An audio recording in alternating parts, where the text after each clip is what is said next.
Leadership and influence go hand in hand. Do you have something, is there a common theme that makes a great leader? Being true to yourself and allowing yourself to be whoever you are, in my eyes, makes you the best leader. Everyone has got a story, everyone, and nearly everyone will be battling something we don't know about. Again, and this is the power of storytelling, isn't it? Welcome to the Find Your Influence podcast. This episode, proudly sponsored by the Guinea Group of Companies, an organisation that helps leaders upgrade their mindset, upskill their leadership, and uplift their teams. If you would like the opportunity to sponsor an episode of our podcast, please reach out to the team at the Guinea Group, theguineagroup.com.au, the team at theguineagroup.com.au. Can't wait to hear from you. And if you would like to be a podcast guest, click on the information sheet that is available on the podcast page. Team, welcome. Welcome to our next episode of the Find Your Influence podcast. Today I've got the most amazing guests. Amanda is my new BFF. We are kindred spirits because we found a crazy sport that we are passionate about, which is called Ironman Triathlete. Amanda is an amazing human who's a financial planner who is inspiring women to be financially free and financially successful and get in charge of their finances. Amanda helps people endure, empower and elevate their financial situation and their personal situation and their mindset and their life. Welcome, Amanda Thompson. Oh, thank you. And we are BFFs. We're done now. Absolutely. And when we first met, first thing we said was, why aren't we going to do a keynote? Absolutely. Could you just imagine us on stage? We'd have everyone in fits of laughter. Mouths would be gaping. Yep. Especially when we let everyone when we pull the curtain back to an Ironman and all the things that go on. The pain. Oh, absolutely. And the preparation. Yep. And I say it's the emotional pain that's worse than the physical pain. Absolutely. Yep. So just getting to know you for our listeners, how did you get into a crazy sport like Ironman? Do you know, a friend decided it would be really fun to give me a half Ironman entry. I think it was for my 34th birthday. It could have been 36. You know, the days, the years, they just and so I did my very first half at Port Macquarie, loved it, and then not long after that was diagnosed with melanoma. And I was watching the Melbourne Ironman, so there wasn't that many of the Melbourne Ironman, as you know. Yeah, that's right. And I was just watching it one year, and I took my kids, and they wanted to hold up those signs, you know. And there was my coach was racing, right. And so we went and bought these signs from Tour de Cure, the yellow signs, to put a number on it. And I said to my friend, I said, I should donate. I've got it, as in cancer, you know, the big C word. And it was my first realisation, or I suppose acceptance, that I'd had this diagnosis I was not happy with at all, and I hadn't had my operation or anything like that. And then, you know, as you do, Melbourne Ironman back then, the entries went open on the Monday. And I entered. So I hadn't even had my operation. I hadn't even had what life was going to look like. And in my head I thought, bit of a control freak. At least I can control training for an Ironman. I'm not going to be able to control what happens in this operation. And that is the journey. That was 2014 was my Melbourne Ironman. Right. So we're going on, 12 years of addiction. Ironman, addiction, stupidity, craziness, all of the above. I love it. And I did a Melbourne Ironman. I can never remember, is it 2012 or 13 when they had the cyclone and the swim was cut short? I think it was 12 and 14 it wasn't, or it was 13. I'm sure I did 14, which was the year after. Yeah, it was the second last year. Yeah, that's right. Yeah. They didn't do it anymore. And I always wondered why, because I thought this would be a great city for an Ironman. Do you know, I think it had something to do with Eastlink, closing down such a major road, because even doing the run from Frankston to St Kilda was pretty cool. The old Melbourne Marathon course was amazing. Right. Yeah. Wow. Lopsided though, Was it? I don't remember that. Yeah, lopsided when you're running along the Nepean Highway. It's kind of a lopsided road. Right. Yeah. There you go. Now, what's your best Ironman finishing time? 11:21. Stop. Was my first and best. Yeah. Was that, and that was, you did 11:21 down here. And it's funny, I still remember that a friend of mine came up to me and I was halfway through the run and he was just like, hey, you're going to break 11 hours. And we sat there for a while and, as you know, I'm a bit of a numbers person. I sat there going how many Ks I had to go. And then I went, I could probably push this. And then I went, no, my mum thinks I'm going to die anyway in this race. And I wanted to make sure I was as good as I could be at the finish line for my kids, for my mum. And I thought, you know what? And it is funny, isn't it? And I wonder if it's your experience. And I tell all newbies who have these amazing thoughts of time for their first. And I said, trust me, as soon as you start, all you want to do is finish. It doesn't matter because crossing that line, whether you put the glow sticks on or not, is the most amazing feeling. It's like having a child. You can't really explain it to anyone. And I love that. And for all our listeners, putting the glow sticks on means that you're still going at night time so people can see you and find you just in case you fall over or die. Yep. Oh, that's beautiful. And they're pretty awesome at Kona, aren't they? And they've got all the music blaring and it's pretty cool. Did you qualify? I've qualified for the halves, a couple of world championships. I've been to Kona once on my own, twice supporting others. So you've raced Kona. I didn't finish. Doesn't matter. Yeah. You started. Yeah. Oh. Yeah, and that's pretty cool. What happened? I was just sick. I was just sick. Yeah. Right. Yeah. Before you went into the race? Yep. Oh, okay. Yep. So you got crook. Yeah. Right. Yeah. And you still started? Have you been to Kona? No. Oh, so it's a beast in itself. You know, that island is magical and you don't know what it's got in store for you. Right. So I love going there and you can feel the culture. You can feel the island. I know it sounds so strange, but you're riding in the lava fields out on Queen K. You know, you're running in the energy lab where it gets to 40 plus degrees. It's a magical place, Kona. I'm so keen. One day it's been. I've tried to get there through lotteries. I've tried through the Ironman Foundation. Keep going. How many Ironmans have you done? Only 4. Well, you got 6 to go. Is it 6 That's to right. 10? You've got to do 10. 10. A lot of people go on the legacy. Yeah, that's it. Exactly. It's a big commitment in it, training for an Ironman. Oh, it is. It is. And I often say, and being a single mum and running your own business, it was tough, but it's what endurance is all about. And did it teach you endurance for life? Yeah, I've always been that way inclined. I mean, there's no accident that my business is called Endurance Financial. That's right. My mum named it actually. She told me. Yeah. But it is my mindset and it is the core of most things I do, that in endurance, that perseverance, the resilience, and I think purpose, when we talk about leadership and things like that, I think we've got to have purpose to be able to do most things. And people forget that the core of anything endurance is you normally, whatever your purpose is, it's there in the future or it's there right in front of your eyes, and you've got to keep motivated somehow. And if we're motivated by money, it won't necessarily work. So you've got to be motivated by purpose and passion. And I'm telling you, for anyone out there listening that hasn't done an Ironman, don't do one because it is motivation. You'll want to do the next one. Did you go straight from 0 straight to a half Ironman because you got gifted that, or did you do something in between? I borrowed a bike and I did a couple of the short ones around Melbourne, right, and then went and thought I better buy a bike and, went straight to Port Macquarie. Congrats. Yeah, and I've done the Port Macquarie full. I've done all the Aussie ones. Yeah. Port Macquarie. Oh, gee. Hill? Yep. Did you walk your bike? No, I did not. I did not. Good there might have been a couple of really big zigzags. Yeah. Matthew Flinders Drive. That's it. It's one of my best photos actually from my Ironman is going up Matthew Flinders Drive. And again, that the amazing thing about triathlon is the support from the crowd. You get up that hill, especially as a girl, the whole crowd's going nuts at the top of Matthew Flinders Drive that you have got up. And for those listeners, it is steep, yeah? Oh. There is carpet on the side of that hill for when people do get off their bike.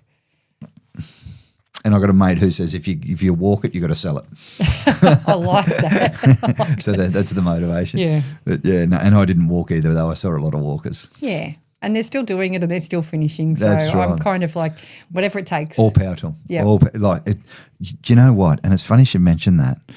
I prefer watching the 17-hour finishes than the pro finishes because I feel like the 17-hour finishes have done so much more work. It's so much harder to finish in 17 hours than 8. Absolutely. And they are holding down jobs and parenting and things like that. The pros have got mostly everything at their hands and feet and at their disposal. Although some of those pros, I mean, did you watch Kona, watch Lucy Charles? Oh, my gosh, With my heart. passion. I know. And watching Reese have to pull her off the course. But again, you know, that's even something in itself, isn't it? He had to make the hard decision because in that point in time, she wasn't going to pull herself off the course. Yep, and they never will. No. They never will. No. And would you believe so that I met Michaela Jones at the World Champs in Wollongong, and she called it. Michaela was really, really. I said, Michaela, let's do a video, and she said, yeah. I said, great commentary at Kona. She said, yes. I called that the Norwegian would win. She said she called it at 10:40 a.m. or something. I good on you. So, she's a bit of a stalwart, isn't she? In our industry, isn't that funny? See, our industry that's is. right. You know, we don't have other jobs, do we? This is our full-time gig. Talking about Ironman. Feels like it sometimes. Yeah. Thank you so much. That's inside the Amanda Thompson life and story and journey. So, Amanda, from an influence perspective, who's been influential in your life? Who do you look back on? Do you know, my grandfather, you don't know this one about me, do you? No, I don't. My grandfather was Victoria's first fully blind lawyer, so admitted to the bar back in the day, so fully blind. He studied by my grandmother reading the books to him. He became a barrister, and he always lived. So I talk about purpose a lot. He always lived as if he was just like anyone else. He gave so much to everyone else. He always used to say to me, "Look after the little person, Amanda." And he wasn't being mean. He was saying that there is someone always worse off in the world than you, and to always make sure that you can help who needs it the most. Powerful. That's probably one of my biggest influences. And believe it or not, my kids influence me every single day. You know, you learn so much from the younger generations. Beautifully put. Beautifully put. And before we came on the podcast, we were talking about our kids and the impact that we have on them, but also there's the impact that they have on us. Yeah. Yep. It's everyone. I think, you know, if I had to be honest, I learned so much from my clients. You know, we all have, as financial advisors, we all learn from the same textbook, but I've got this belief in real life. You know, you can lived experience, and so not a day goes past where I do not learn something from my clients. I've got a client at the moment who has lost her husband a year ago, and you know, I'm just learning so much about the grief process through her. You know, and that makes, not that I'd want too many clients in that position, but if I do, I'm more informed the next time around, and I'm learning. Oh, that's a sad story. Yeah, but you know, she sent me this random text on Sunday morning, and it was just because, and she was just saying that she's felt peace knowing that I was guiding her through these next stages, and I was like, I was tears in my eyes on a Sunday morning. I didn't ask for a testimonial. It was just this random email message, you know, this most beautiful email message saying, I'm so glad that you came into my life and that you're walking beside me in this next phase for her. And it reminds you why you do what you do. Just because. Just because. Wow. Powerful. Yeah. So I want to keep being that person to people. And I think what you said before was Granddad's advice, you know, look after the little person with the most positive intent in that.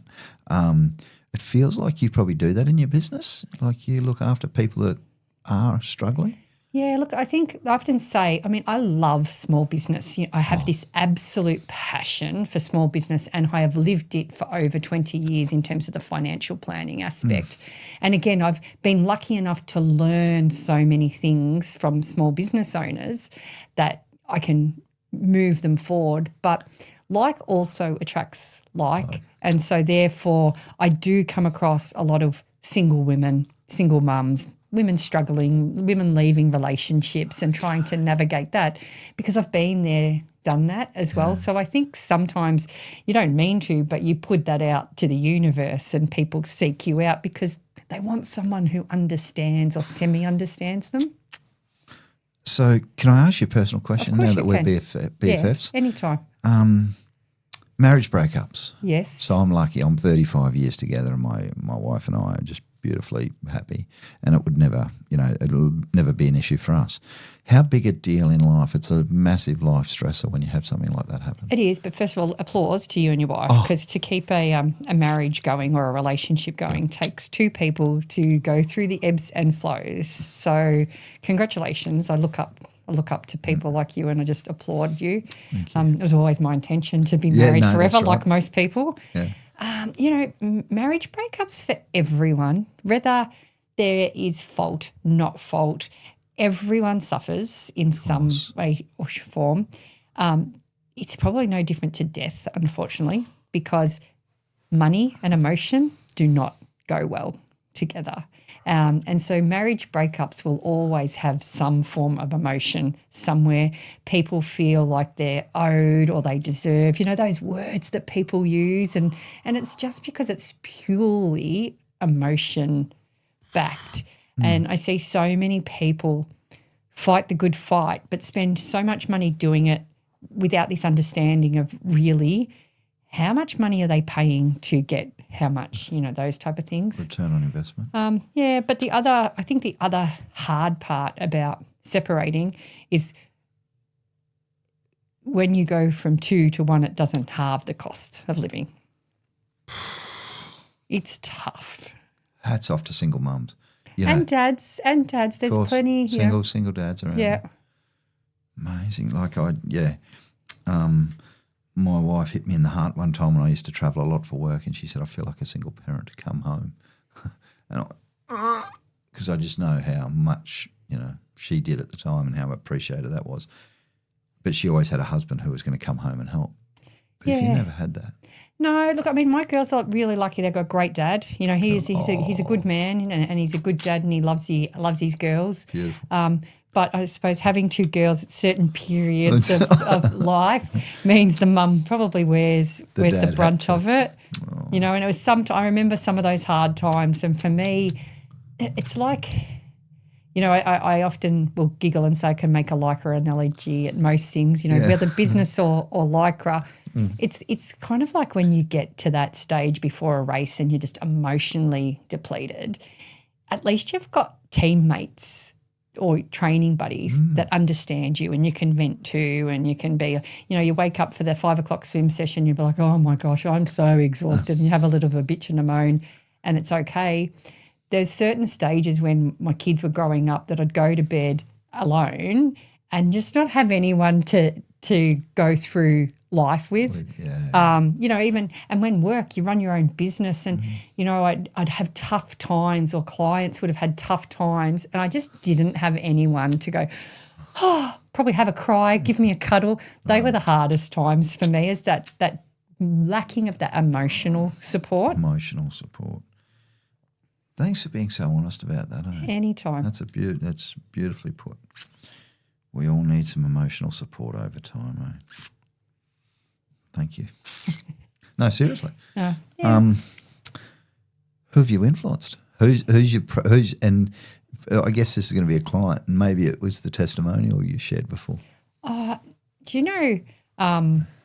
Still, to this day is, and you don't know this part of my story, is that I have started putting on LinkedIn every week a post about the trauma that I've suffered in the last 2 years.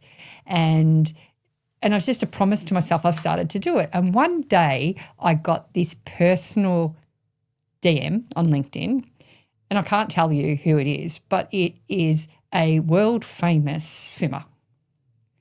And I had to look twice and think, is this really this person sending me a DM, basically thanking me for sharing what I'd shared, and that it really made an impact, and she's looking forward to reading more because it made her feel seen. Anyway, I Googled to see what she'd been through, and it wasn't publicised, which is why she didn't comment on the post. It was this DM. And of course, the only person you can trust is your mother. So I screenshotted and said, look who I just got a message from. I was so excited. And so my response back to her was, I actually had to read the message 3 times, and I was a bit more of a fangirl saying, I can't believe such and such messaged me.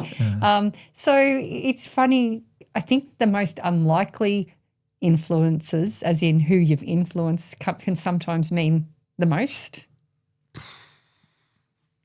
Yeah. You don't even know. Like you said, you never know who's watching. No, you don't. And, I think that's why storytelling, this is why podcasts like yours, I believe in them so much, because people often reach out in safe ways to get purpose or to get education or to feel heard or seen or belonging. And so, you've written a book, and as much as it's theory based, it is still storytelling as well, and it is so important. Wow. And you're an author too. I am, yes. Yeah. So tell us about your book, Amanda. So I have a giggle, Anton, is that it's called Financially Fit Women, obviously designed for a market and because of a belief. But I giggle sometimes and say I could rebrand the front of it and write Financially Fit Men, and it's probably the same Yeah, that's content. true too. Go again, rebrand. But yeah, so it's just a book for, again, my purpose is to make financial advice accessible. And there's so many people that don't feel they're ready to pay the fees that financial advisors charge. And this book is that entry level for them to gain as much information as they can to decide on when, if, or what part of their life they should be seeking help with. Wow. And the fit piece comes back to the injury. I know. There's always a triathlon influence in there. Wealth is health, isn't it, as well? Absolutely. So, yeah. Beautiful. That's so cool. And good feedback on the book. Like, if people read that and said, hey, thanks for sharing. Yeah, look, I probably, unfortunately, again, for me, my book launched and then I had a little bit of a setback. So I probably didn't put as much into that as I could have or should have. But, everyone who reads it has said great things about it. And again, I know people have bought it for presents. Nice. For women who are separating, or, their children graduating or getting their first uni degrees or things like that, just to get a handle on things. So, yeah. Good on you. You might be like the rich mum, poor mum.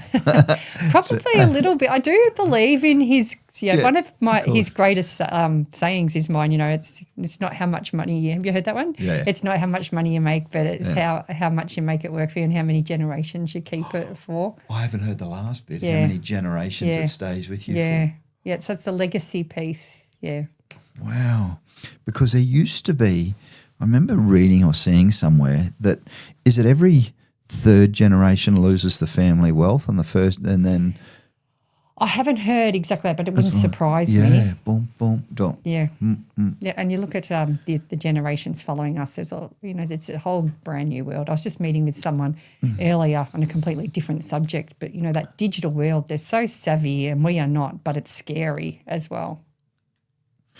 Times are changing. And the person who was in your hot seat just before you came in is an AI guru, software engineer, younger human, probably millennial. Yeah. But just rebuilding businesses from the ground up with enterprise systems that, and his saying was, you can now not just have a database, but you chat with your data through AI. It's scary. Oh, it is. For me, it's scary. I know. Oh, I'm with you. Yeah, I still get a little bit scared about it because, especially in my industry, so if they say robo-advice and things like that. And for me, it's still missing the human connection, and everyone's goals are completely different. And so AI has not touched everyone in the way that everyone's situation, everyone's personal goals, everyone's feelings that they're chasing. And so I get a little bit worried in my industry of where robo advice is going to take people, because it will miss that connection piece. Love it. And I agree. We do business with people, not businesses or not software, and you and I turned up. First thing we did was I asked for a hug, and it's just that, like, you just got to connect in some way, shape or form with another human. Yeah. So I feel that it's coming back. I mean, I live in Melbourne, and we're still recovering from COVID. That's right. You had a tough time. Yeah, you didn't hug anyone for like 12 months. No, and some it felt like. Right. But I feel like it's coming back. So Zoom and online became so prevalent in Melbourne because it was our only way, and I feel that people are slowly coming back to, can we have coffee catch-ups, Amanda? Can we do this in person? Which I'll just say yes. I mean, I've travelled Melbourne today. I don't know, just the way it works, isn't it? I've gone back and forth. So I've lived in my car today and I loved it. Oh, good. And a massive shout out for making the effort to come today. Oh, you're my BFF. That's right. How could you not for BFFs? And I can't wait I cannot wait. If you're listening to this podcast, can I put it out there that Amanda and I will come and do a Ironman-based, triathlon-based, endurance-based keynote, and we will do that at an extremely low rate. So, absolutely. We'll have just as much as fun. We'll have more fun than you will. So if you're listening to this, reach out and you'll get 2 amazing speakers to talk about an amazing sport. And Anton will come in his lycra, I promise. Absolutely. I will. My life would be complete if you and I turned up in tri-suits. There you go. You heard it first here. As long as you do as well. Jeepers. I think the gauntlet's been laid. We're going to get someone just to make us be accountable to this. Imagine that. Gee, I better start losing weight all of a sudden. Actually, I might just wait 3 months to put this episode out.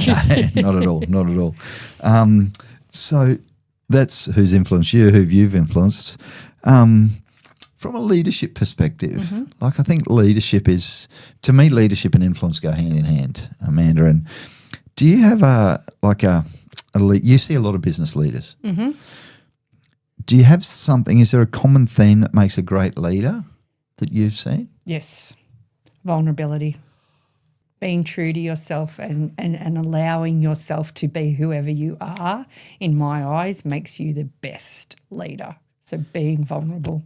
Because genuine. Yeah, everyone has got a story, everyone, and nearly everyone will be battling something we don't know about. Again, and this is the power of storytelling, isn't it, is if a leader shows some humanity, some vulnerability, transparency, whatever you want to put, you are probably more likely to get the buy-in from your staff to either share if they're going through something, be honest, because a bad performance may be due to the fact that someone's rent went up by $20 a week. Or menopause. Yeah.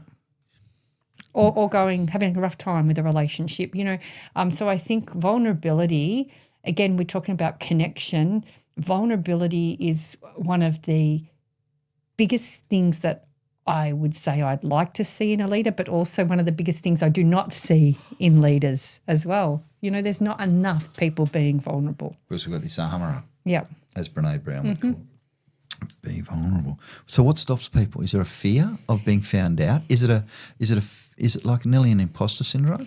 I think that we're still trudging along, aren't we, in that authority and discipline, and that I have to be the bigger person makes me the leader that people look up to. So you've got to have all the degrees and you've got to be the best performer and you've got to be able to have, as you said, the armour. Masculine nearly. Yeah, and it's not, So you're right. A bit of feminine energy for everyone would be awesome, and they really are. Masculine and feminine energy are different. I worked for a long time in male-dominated industry, so I can ride bikes as well with a bunch of blokes. So there's masculinity around some of the things I do, but I think that some feminine energy never goes astray. Empathy being one of the biggest ones is, but being. I love that. Yeah. So, I love this concept of masculine and feminine, the yin and the yang. Mm-hmm. And I think you're right. Male leaders need to learn, and this is maybe the right or the wrong word, is to soften up, just to not be so bravado, not to be so. All right. Well, here's a better question. Instead of a statement, how do males find their feminine energy? We've all got it. I think that I would disagree with the word soften, because I think we've all Right. got it. So Yeah, soften up kind of suggests that you've got to find the woman in you, doesn't it? Or that women are always soft. Softer. Good call. You know, so I think that it's just being able to be transparent will show you're going to feel something about something. So just making it okay to have feelings as opposed to softening is probably the better way, would be my thoughts. You heard it first here. So being transparent about how you feel is yes. Thank you. Yeah. Because, as I said, and in my game, which is finances, every single money decision is backed by an emotion or a feeling. Of course. And everything you do with money has a feeling. Absolutely. You know, there's the instant gratification of online shopping. It's attached to a feeling. It's the big credit card bill that comes in. That's attached to a feeling. And so I think that if we allow ourselves to open up to our own feelings, we'll be more open to other people's feelings as well. And not only that, Amanda, being able to speak in feelings. This is how I'm feeling. This is what's going on for me. Yeah. Top of the class. Thanks. Thank you so much for sharing. Transparency in communication. That is, how do you feel? That's thank you. It's better than are you okay, isn't it? How do I agree. you feel means someone actually has to respond. In a different way. And they actually have to think about the question. I always ask, how are you out of 10? Yes. And then if you're in our office, Amanda, if you come into our coaching room, we've got the emotions wheel on the wall. I know it well. Yeah, Yep. it's good, isn't it? Yeah. And then so someone, and here's the thing, not many people will give you one of the 6 basic human emotions of happy, sad, disgusted, satisfied, angry. You know, they'll go straight to I'm content or I'm comfortable. And that's more of a state. I think it is. And are you really? Oh. Are you really comfortable? You know, if you want growth, you know, as a triathlete, Oh. you know, growth happens out of a the comfort zone. zone. It's the same with growth in business or education. If you want to extend your education or your knowledge, you're kind of having to put your foot in the water of something that you don't know. And that's uncomfortable. As we get older, things can be uncomfortable. So, you know, I don't think I'd like it if people told me they were comfortable. Love it. And you'd say, are you really? Yeah. You heard it first here too. What a great way to follow up. Are you really? Yeah. Wow, I like that. We teach scripting, Amanda. You know, we teach communication. We got Speak Safe for psychological safety, and you know, my bent is how do I teach leaders to communicate in a way that's connective and collaborative and concise and clear. And I love that. I've never really heard it put quite like that. Are you really? Because I think that's powerful. Just put me in front of them. I could be that good at role playing that they wouldn't know what hit them. I'll be good cop, you be bad cop. I love it. Are you really? Now, as we start coming to the end of, which I wish we weren't, but this is only the start. Well, can we do part 2 at another time? Absolutely. Thank you. Absolutely. Actually, we'll do it. We'll do that in Leica as well. That's what we should do. Next time we're to get in 6 months or 12 months' time, Done. We'll do a podcast in our tri-suits. Done. Oh, Deal. Done. Action. And if you were me and you did a Find Your Influence podcast, and we've had some great guests on like yourself and amazing humans, and I don't know, thank you to you, by the way, if I haven't thanked you yet, for making the time today in a busy day. I'm lucky enough that people want to come and talk about this topic. It's the only influence podcast on Spotify. How do I know? Because I've Googled it. And I needed a topic that was a bit different. Yep. Who would you recommend I get on next?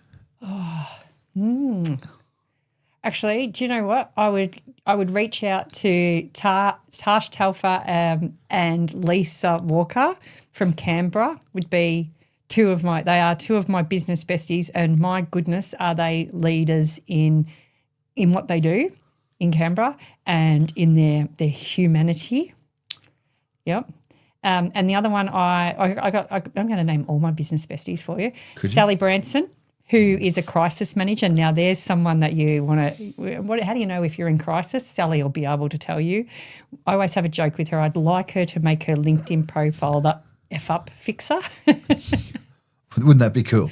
Yep. So Sally Branson and Laura Goldberg, who is the owner of Hurricanes Grill in Sydney, who has just become an ambassador for the Burnt Chef project. So she's doing a lot of work around mental health of people in the hospitality industry. Who have been burnt? No, it's called the Burnt Chef project. So it's more just emotionally burnt out. Okay. And, yeah, but they would be my go-tos for true leaders, both inside their work and out. If I can't find them, can I reach out? Absolutely. Just for thank you so much. I had a really, really good another Ironman buddy. One of the people that used to sort of mentor me a little bit when I first got into the sport, Peter Firth's his name. Shout out to Firthy. He had a daughter who was burnt in a kitchen, like badly burnt. And he ended up, as a safety manager, he ended up in safety, and one of the stories he told was what it's like being a parent of a burns victim. I can't imagine. It's the things you can't imagine. Oh, can you? Terrible. And I was a burns victim, so I nearly lost my life at work. You wouldn't know that about me yet, even though we're besties. And I'll have to tell you that story next time we're together. We'll talk about crisis management next time we're together. Yep. And how do you lead through that? You led through it from a separation perspective. And as soon as you said that, so I used to, and don't much anymore, raise a lot of money for the burns unit. Yep. Just to support burns victims, because it's such a terrible, horrible, painful injury, recovery and slow. Yeah. I spent just very, very quickly for our listeners and Amanda, just to seeing we're besties, I spent 5 weeks in a burns unit, not being able to use my hands, and had all the skin peeled off and all that sort of stuff. And no one wipes your bum quite like you do. No, I could just, I can't imagine. And it's those things, isn't it? So that's why I say there's always someone out there. There's probably people out there that have got burnt but don't have anyone to wipe your bum, so we're lucky that we've got the people around us. That's how I look at things. You've got such a positive mindset, such a reframe. Yeah, At least you got someone to do it for you. Yeah. What a reframe. I know it's still painful and it still hurts, but, it's that finding positivity through trauma, yeah. And you know what?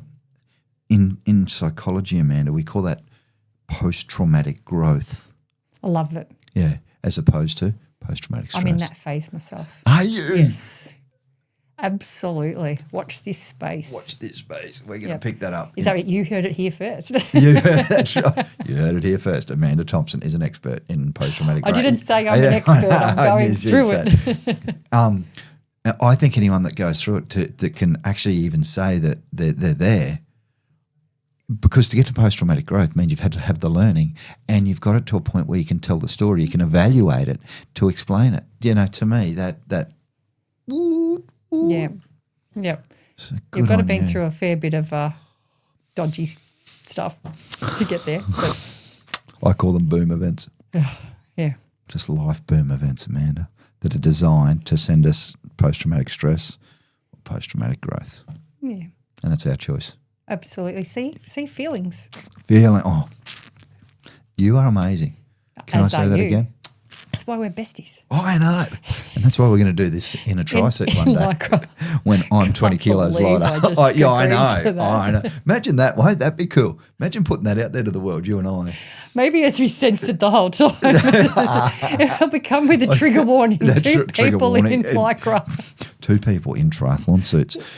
And I shouldn't say this, and I'll say this. Editors, just if this is too inappropriate, please chop this out. And I can say this to Amanda, because Amanda's seen plenty of people in tri-suits. I had a female friend actually who called them squirrel suits. Have you ever heard them called that? No, I've heard them called other things, and I do say no one looks good in life. That's right. So that's the good exactly. thing. We are all out there looking the same. None of us are looking good. That's right. They're very revealing. And the squirrel suit is because all you can see is NUTS. Yep. But anyway. Which is not attractive to anyone, That's just right. saying. No one needs to see that sort of stuff, especially when they're too tight. And Pete Murray at Noosa called someone across the line, and get this, Amanda, he said, "Good on you, mate. You're rocking a white tri-suit. All power to you." No one, again, that's another thing. No one rocks white lycra. Way too see-through. I love it. But even when they get worn and you come up behind someone and you think it's time for a new tri-suit. Or makes you want to pass them though, doesn't it? You find that extra energy, so I don't want to keep looking at that. I'm just going to keep going. We got too many stories. No one knows any of this, right? No. Oh, Andy, you've been amazing. Thank you so very much. Thank you. Thanks for listening. We just had an amazing guest on to another amazing podcast of Find Your Influence. My name's Anton Guinea, and for 20 years I have been working with, training, coaching and consulting leaders at all levels of organisations. I have coached Gen Z leaders right through to baby boomer leaders. I've done 1,500 one-on-one leadership coaching sessions. My mission on this planet is to help leaders create high-performing and psychologically safe teams. If you want to upgrade your leadership, upskill your teams, or upskill your leadership, please reach out. You can get me at anton@theguineagroup.com.au. Please tune into our next episode. These podcast chats are amazing. The value and the information that you get will help you be more influential and help you be a better leader.